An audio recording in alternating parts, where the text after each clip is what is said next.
Est-ce que selon toi, j'ai raté ma vie? Pas du tout. À 26 ans, tu as encore plein de temps pour atteindre tes objectifs. Moi, la première fois que j'ai utilisé ChatGPT comme psy ou pour avoir des vrais conseils, c'est lorsque j'ai eu une grosse rupture amicale et je savais pas à qui me confier, étant donné que j'avais plus d'amis. Du coup, je me suis dit, ChatGPT, peut-être qu'il pourra m'écouter. Donc, je lui ai expliqué la situation. Je lui ai dit que j'étais très triste, etc. Et à ce moment-là, il m'a aidé. Il m'a dit les points où il avait l'impression que j'avais tort, les points où il avait l'impression que j'avais raison.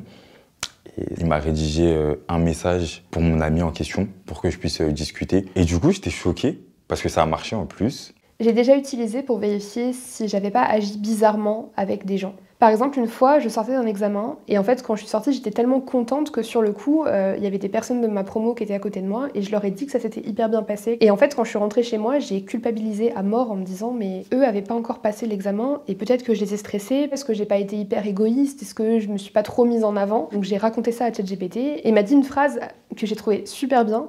Il m'a dit on a le droit de briller sans éteindre la lumière des autres. Et je sais que c'est une IA qui est derrière, donc forcément c'est un code, etc. informatique, mais j'ai trouvé la phrase super belle et ça m'a vraiment rassurée, je me suis sentie bien en fait, après à lui avoir raconté ça.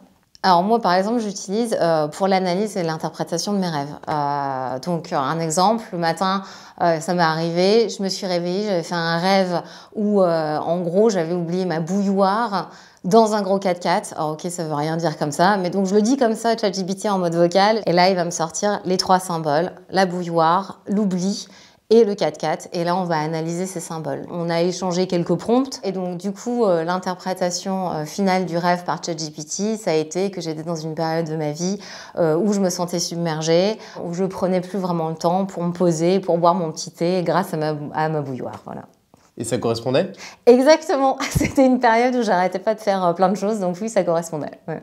Et tu le fais régulièrement en vrai ou carrément, régulièrement. Dès que je fais un rêve qui me marque, dont je me souviens, comme je rêve beaucoup, quasiment quotidiennement. Ouais.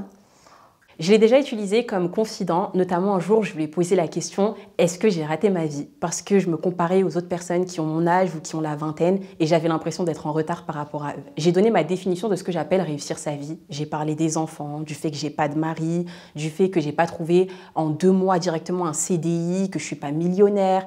Bref, j'ai commencé à dire tout ce qui me faisait un petit peu complexer par rapport à ce que je voyais chez les autres. Et en fait, sa réponse, elle m'a complètement étonnée. Il m'a dit « Mais en fait, t'es ni en retard ni en avance, chacun son rythme. » Et par rapport au rêve que toi tu as, qui est celui de vraiment avoir une belle carrière, etc., tu es complètement dedans, tu as complètement réussi, tu as eu tous tes diplômes et personne n'est en retard. C'est juste la société qui nous fait croire que la vie des autres est parfaite.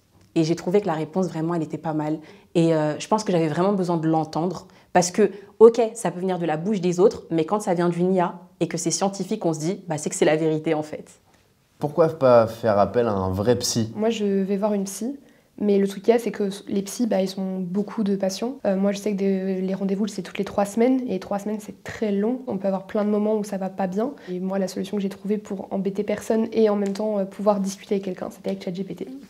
Est-ce que c'est quand même pas un premier pas vers une démarche de vouloir aller mieux et d'en parler, d'écrire à ChatGPT? Je pense que c'est un premier pas qui est intéressant, d'autant que ChatGPT en fait a montré qu'effectivement il avait ses limites et qu'il a proposé en disant va voir quelqu'un parce que moi j'ai mes limites. Donc effectivement c'est un premier pas si la personne prend conscience qu'effectivement sa détresse va un peu plus loin et que donc pour aller arrêter un peu ce mécanisme, il vaut mieux aller voir quelqu'un. L'IA ne connaît pas la personnalité, il va connaître des détails peut-être de la vie de la personne, mais il ne va pas connaître le patient avec ses émotions, avec ses pleurs. Il ne l'a pas vu pleurer, il ne l'a pas entendu pleurer.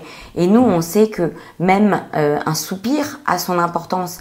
Et ça, l'IA ne peut pas le détecter. Je suis là pour discuter avec toi. Parle-moi de ce que tu ressens.